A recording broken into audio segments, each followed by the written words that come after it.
আমার শিল্পী বন্ধুরা, যে কোনো কাজ যদি যত্ন করে আর ধৈর্য ধরে করতে পারো, সব কাজই খুব সুন্দর হবে।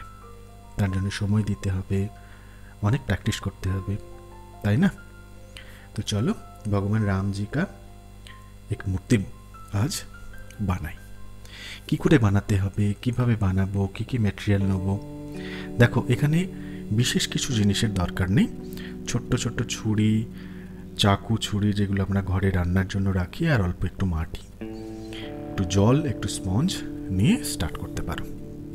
আমরা এখানে 5-6 ইঞ্চির মূর্তি বানাবো, যার জন্য এখানে কোনো রকম আর্মেচার আমরা দেবো না। ঠিক আছে? দেখো, এখানে একটা পেডিস্টাল আমি প্রথমে বানিয়ে নিলাম। একটা লাড্ডুর মতো যেগুলো আমরা রুটি বানাই সেরকম একটা লই বানিয়ে তার উপরে পা দুটোকে বানিয়েছি। দেখো, এগুলোকে আমরা কয়েল বলি। ঠিক আছে? তো কয়েল বানিয়ে এগুলোকে পায়ের মতো সেগুলোকে দাঁড় করিয়েছি। দেখো, সবাইকে ভালো করে বলছি, জয়েন্টটাকে খুব ভালোভাবে নজর দিতে হবে। না হলে কি, সবাই যেভাবে আমাকে বলো, দাদা আমার ক্র্যাক হয়ে গেছে। হ্যাঁ, তো ক্র্যাক হওয়ার একটাই কারণ, জয়েন্টগুলো তোমরা ভালোভাবে নজর দাও না। তো দেখো, আমি পিছনে দেখো ঘুরিয়ে ভালো করে দেখিয়ে দিচ্ছি। কারণ পায়ের ওপরে যখনই পুরো বডি ব্যালেন্স হবে, সেক্ষেত্রে তোমাকে পাটাকে যতটা সম্ভব তোমাকে স্ট্রং করতে হবে, মাটি অ্যাড করতে হবে। পরে তুমি মাটিটাকে কেটে আলাদা করে নিতে পারো, একটু কেটে বাদ দিতে পারো, কিন্তু তোমাকে কাজ করার সময় সেটাকে সুন্দরভাবে জয়েন করতে হবে। ঠিক আছে? এবারে দেখো বডি, ওটাও একটা মোটা লেই নিয়ে দুটো পায়ের ওপরে জয়েন করছি। দেখো, জয়েন্টও খুব সুন্দরভাবে, আমি এখানে কোনো আঠা দিচ্ছি না, ওটাও জল হালকা স্পঞ্জের মধ্যে নিয়ে, বেশি না, অল্প পরিমাণে। দেখো, এবার কিন্তু নড়ছে। আমার মাটিটাও কিন্তু খুব শক্ত আঠা মতো মাটি নয়, এটাও নড়ছে। দেখো, তাই না? তো সেটাকে কি করবে, পিছনে দেখো মাটির একটা লাঠি বানিয়ে, এটাও কিন্তু মাটির, হ্যাঁ, সেম মাটি নিয়ে ওটাকে সাপোর্ট দিলাম। এবার বডি দেখো, ফিমেল বডি আর মেল বডি, দুটো বডির মধ্যে ফিমেল বডি একটা যেগুলো ডুগডুগি টাইপের হয় না, মানে মাঝে অনেকটা কার্ভ হয়, আর ছেলেদের মানে মেল ফিগার মাঝের কার্ভটা অনেক কম হয়। এবার উপরে চেস্টের একটা লাইন আর একটা কোমরের লাইন একটা রাফলি দিয়ে দিলাম, আর ধুতির লাইনটা দেখো। এখানে আমি ধুতি বানানোটা কত সহজভাবে তোমাদের দেখাচ্ছি। অনেক বন্ধুরা আমাকে কোয়েশ্চেন করছো, ধুতি কিভাবে। মাটির ধুতি দেখো, এখানে একটা লেই টাইপের নিয়ে একদম পায়ের নিচে থেকে ওপর পর্যন্ত তুলে দিলাম। দেখো, পাটার যে অবস্থায় ছিল সে অবস্থা থেকে পুরো দেখো চেঞ্জ হয়ে গেল, তাই না? এবার আর কি করবে, ছোট ছোট ছোট ছোট মাটির টুকরো নিয়ে ড্যাপারির যে ফোর্স, মানে ধুতির যে একটা ফোর্স হয়, সেই ফোর্স অনুযায়ী এটাকে মুভ করবে। ঠিক আছে? ঠিক সেরকমভাবে ডান দিকের পায়েও যেমনভাবে বাঁ দিকে দিয়েছ, সেভাবে সেম ওখানেও দিয়ে দাও। আর হালকা করে এই টুলস দিয়ে এই যে আমি লাইন দিয়ে দিচ্ছি। আর সঙ্গে সঙ্গে একটা জিনিস মনে রাখবে, একটা ব্রাশ নিয়ে সবসময় স্পঞ্জ করবে। হ্যাঁ, ব্রাশ নিয়ে বা ছোট্ট স্পঞ্জ নিয়ে অল্প জল, সেখানে বেশি কিন্তু জল দেবে না, বেশি জল দিলে কিন্তু মাটি ক্র্যাক হবে। আর ধুতির যে মাঝের অংশটা, যেটাকে শাড়ির কোচ বলে, তো সেই কোচাটাকে সুন্দরভাবে তুমি মাটি অ্যাড করে বানিয়ে নাও। তারপরে তুমি হালকা হালকা করে দাগ দিয়ে দাও, তাহলে পুরো ধুতি তৈরি হয়ে যাবে। ঠিক আছে? দেখো, এখানে কি হলো, পায়ের ডিটেল বেশি বানানোর দরকার হলো না, শুধুমাত্র যে কয়েল বানিয়েছিলে তার উপরে মাটির হালকা হালকা অল্প কিছু টাচ দিয়েই তোমার পুরো ধুতিটা বানানো হয়ে গেল, তাই না? চলো,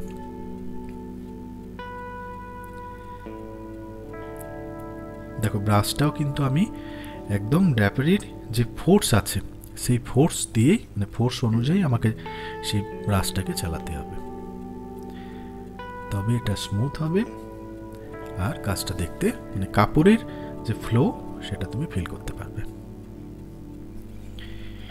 দেখো পিছনেও তোমাকে এখানে মাটি এখানে অ্যাড করতে হবে।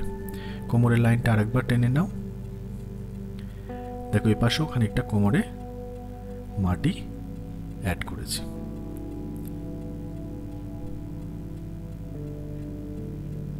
এবার দেখো কোমর বাঁধ, কোমরের যে একটা কাপড় যেটা ধুতিটাকে আটকে থাকে, হ্যাঁ, অনেকে হয়তো জানো না ধুতি পরা কিভাবে পরতে হয় কিভাবে। আমরা গ্রামের ছেলে, আমরা আমাদের অনুষ্ঠান হয় আমরা নিজেরা ধুতি পরি, পড়তেও জানি। তো তোমরা যদি পড়তে নাও জানো তবুও দেখে থাকবে ছবিতে, এগুলো কোমরের একটা কোমর বাঁধ বলে এটাকে, এটা দিয়ে ধুতিটাকে আটকে থাকে। তো এটা বানানো দেখো কত সহজ।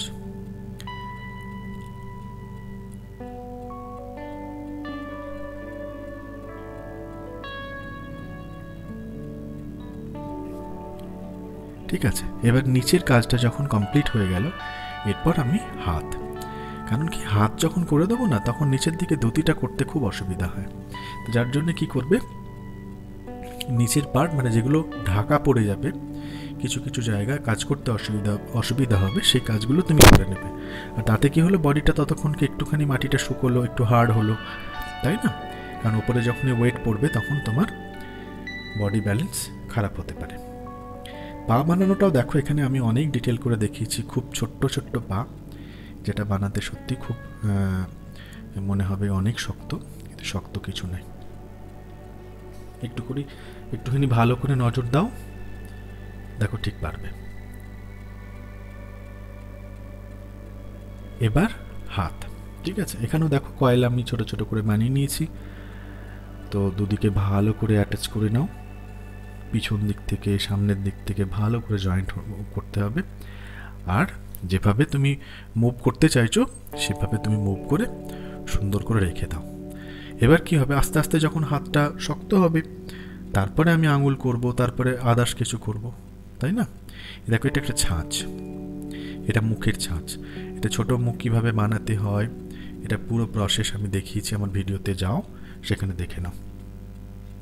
এবার মুখটাকে তুলে সেটাকে একটা বসিয়ে দেখো যে আমার ফিগারের সাথে কীরকম এক্সপ্রেশনের সাথে যাচ্ছে, সেভাবে বসিয়ে তারপর ওটাকে ফিক্সড করবে। ঠিক আছে, ফিক্সড করলে এবার কি হচ্ছে, চুলটা দেখো, চুলটা সঙ্গে সঙ্গে করছে এই কারণেই কারণ ওটা একটা সাপোর্ট পেয়ে যাবে, না হলে গলাটা সরু তো মাথাটা ভেঙে যেতে পারে। তো সেক্ষেত্রে চুলটা ফটাফট অ্যাড করে নাও।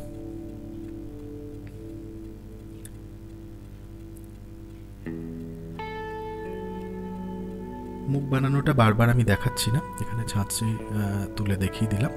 তোমরা একবার প্লিজ আমার ভিডিওতে যাও, দেখো ছোট ফেস বানানো, মুখ বানানো ভিডিও আছে, সেটা একবার দেখে প্র্যাকটিস করে নাও। প্রথমে আমি এখন ভাবছিলাম যে এটা একটা বেশ মুকুট টাইপের করব, কিন্তু এই লাইন দেওয়ার পরে যখন লাইনের ডেপথগুলো তৈরি করলাম বেশ ইন্টারেস্টিং লাগলো। মানে এটা একটা রাম ভগবান যখন বনবাসে গিয়েছিল তখন তার মানে তখন তো আর মুকুট টুকুট দিয়ে বেশ ভালো লাগবে না, তো যার জন্য এটা একটা বেশ ন্যাচারাল লুকসে বেশ ভালো লাগবে, যার জন্য এটাকে আর এক্সট্রা কিছু অর্নামেন্ট দিলাম না।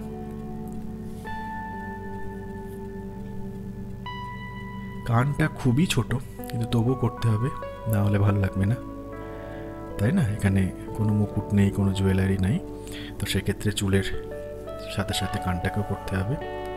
চুলগুলো দেখো মানে কতটা ছোট অবস্থাতে থাকা সত্ত্বেও কোকড়ানো যে চুল সেটা বানানো যেতে পারে। আর ডেপথ বানানোর সঙ্গে সঙ্গে তোমাকে ব্রাশের ছোট্ট ব্রাশ নিয়ে দেখো আমি কিন্তু ব্রাশিং করছি। শুধুমাত্র এই ধনুকটাকে আমি তার দিয়ে মানে ভিতরে তার সরু তার উপরে মাটি দিয়ে করেছি। এটা কিন্তু ফাটবে, ঠিক আছে, এটা ফাটবে, আমি শুকানোর সময় রং করার সময় তোমাদের দেখাবো, এটা কিন্তু ফাটবে, শ্রিঙ্কেজ করবে, তো কোনো প্রবলেম নাই, আমি দেখিয়ে দেবো। এখন দেখো আঙুল বানানোটা দেখে নাও, ছোট ছোট ছোট ছোট আঙুল, মানে সরু করে কয়েল বানিয়ে ছোট্ট ছোট্ট করে অ্যাড করতে থাকো। অ্যাড করলে এখানে 4টে আঙুল হয়ে গেল, আর এদিকে বুড়ো আঙুলটা হয়ে গেল। ঠিক আছে, দেখো ধনুকটা কিভাবে ধরানোর অবস্থায়। তার মানে ধনুকটা আমি আগে করে দিয়েছি, তারপরে আমি আঁচটা লাগাচ্ছি। ঠিক আছে, কারণ ছোটো মূর্তি তো, তোমাকে ওইভাবে করে নিতে হবে।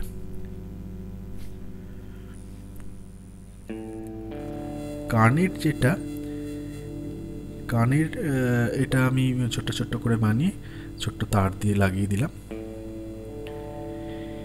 এগুলো কি করব, এগুলো মাটিরই কয়েল বানিয়ে লাগিয়ে দিচ্ছি। তারপরে কি করব, এগুলো ছোট্ট ছোট্ট ছোট ছোট টেক্সচার দিয়ে কি বলে ফুলের মালা, মানে ফুলের মালা পড়ে আছে, ফুলের হাতের যে জুয়েলারিগুলো বলে, কি বলে এগুলোকে, তো ওগুলো সবই ফুলের।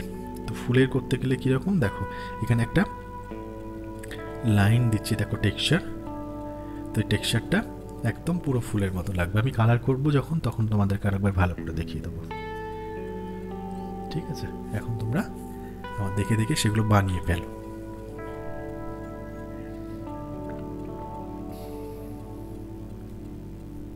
পিছনে এটা তীর রাখার যে জায়গাটা কি বলে, তো এটাও মাটি দিয়ে বানিয়ে, আর ছোটো ছোটো দেখো তার, এখানেও তার আমি ইউজ করেছি, আর তীরের পিছনের অংশটা, তাই না?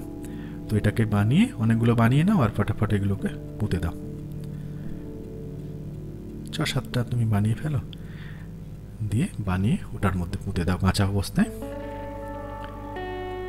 চলো এখানে কিছু টেক্সচার বানিয়ে দিতে পারো, ঘাস বা এই ধরনের কিছু। বন্ধুরা তোমরা এটাকে খুব তাড়াতাড়ি এটা বানিয়ে ফেলো। আমি শুকিয়ে যাবে, প্রায় আমার শুকিয়ে গেছে, সেটাকে আমি তাড়াতাড়ি রং করে তোমাদেরকে দেখাবো।